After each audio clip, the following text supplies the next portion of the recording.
sana bago or pagkatapos maipasara ang operasyon ng Pogo dito sa ating bansa, managot at dapat papanagutin ang sino man na mga nagbigay ng proteksyon o nakinabang dito, especially dun sa halos 300 company na illegal na operasyon ng Pogo.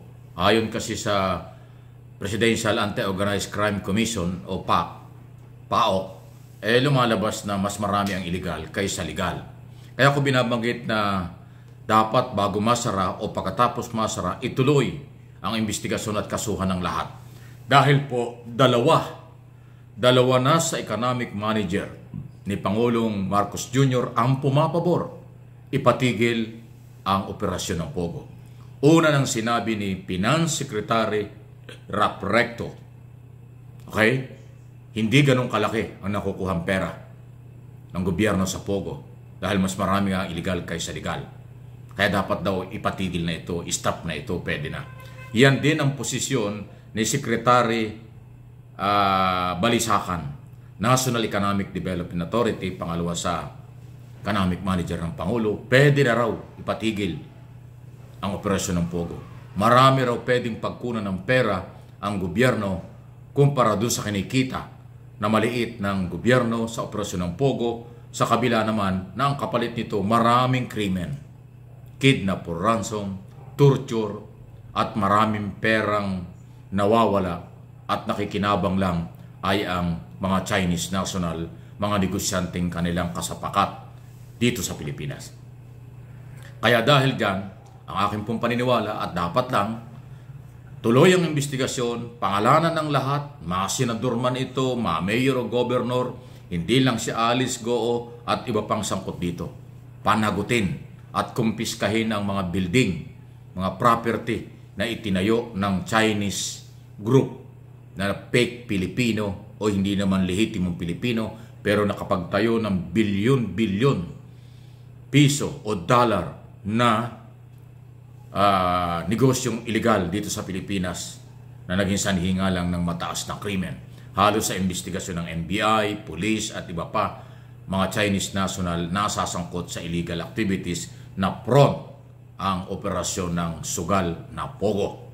Okay? So, maliban kay Secretary Rap Recto at Secretary Balisacan, kung inyong magugunita, meron ding mga dating membro ng military na graduate ng Philippine Military Academy at mga sibilyan na meron ng manifesto na hinihiling na ipatigil na ito para sa interes ng mamamayan o ng ating bansa, ipatigil na ang Pogo.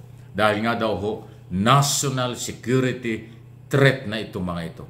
Baka kunwari lang yung Pogo pero sila pala ay espiya ng China doon sa panghihimasok nila sa West Philippine Sea at dito sa ating bansa. Kaya padami na po ng padami ang mga non-government organization, mga dating opisyal ng militar, mga dating taga-gobyerno at taga-gobyerno rin naniniwalang ipatigil na ito. At palagay ko papakinggan niya ni Pangulong Marcos kasi dalawa nga sa economic manager ang nagsalita na. Ang hindi ko lang nadidinig pa ay yung Secretary Pangandaman ng DBM at Secretary Pascua ng Department of Trade and Industry at Bangko Sentral Governor. Pero itong dalawa, Finance Secretary at NEDA, na napakahalagang posisyon, pabor na itigil ito. Pero yung pagkakasangkot ng katulad ng pinakaulit controversial na pangalan ni Harry Roque, dating spokesman ni dating Pangulong Duterte, na merong mga bank document na na-recover ang PAOK dyan po sa Porac. Iba pa yung operasyon ng Pogo dyan sa Bataan. Kaya dapat kasuhan. Pag mayroon pang ibang pagpapatunay na ebidensya, yung bank document, matibay na ebidensya yan, na nakapangalan daw kay Atty. Harry Roque at yung kanyang staff na si A.R. de la Serna, bakit sila nandyan?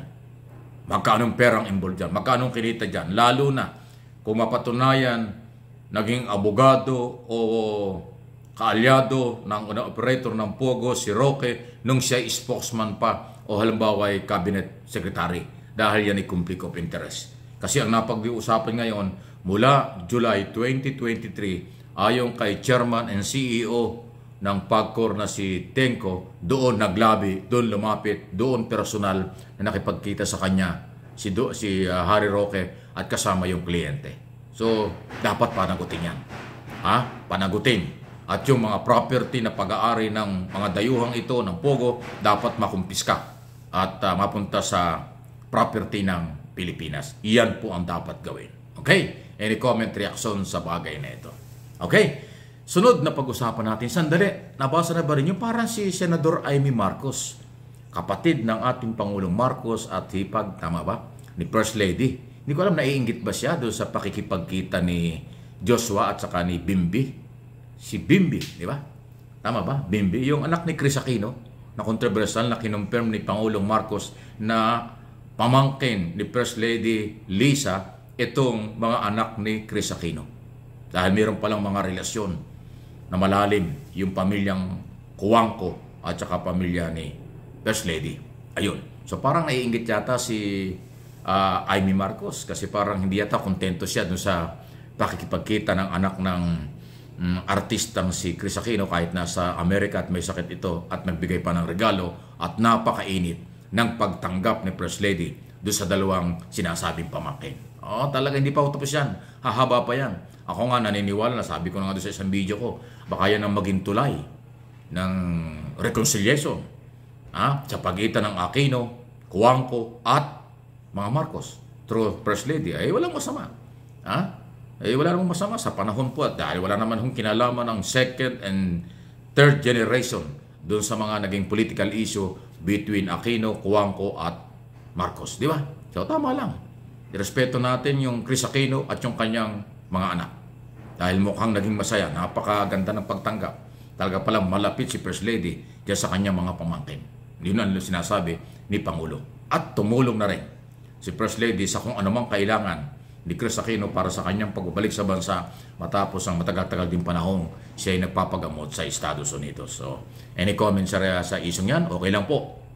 Issue ng Pogo at yung Chris Aquino at yung kanyang mga anak at si First Lady at ang gobyerno mukhang mas okay maging malapit ang mga Marcos siguro sa mga Aquino kaysa sa mga Duterte dahil mga Duterte puro paninira ang ginagawa 2 taong hinuhubaran ng ating Pangulo kaya nga galit na ang Pangulo. Nakita niyo yung mga statement tungkol doon sa Kibuloy. Iba na, may galit na. Although kulang pa pero mukhang papunta na ron. Dahil nga sobra na yung paninira ng kampo ni Kibuloy at Duterte sa administrasyon. Mga personal at batikos at kung ano-ano. Pero pagdating sa rule of law tungkol sa mga warrant of arrest ni Kibuloy at iba pa, hindi naman nire-respeto. So, palagay ko sa mga susunod na statement ng Pangulo, mas madiin, mas may galit pa. Dahil nga po, ayaw tumikil nitong mga anti-Marcos na ito sa paninira sa First Family at sa gobyerno. Abangan dito sa aking mga video at channel, Mike Abe Opinions at MA Pinoy TV. Like lang po, paki-like lang po ng mga video natin. Okay? Para sa inyo ito. At subscribe. Follow dun po sa hindi pa natin mga regular na mga followers at subscriber. Please lang po.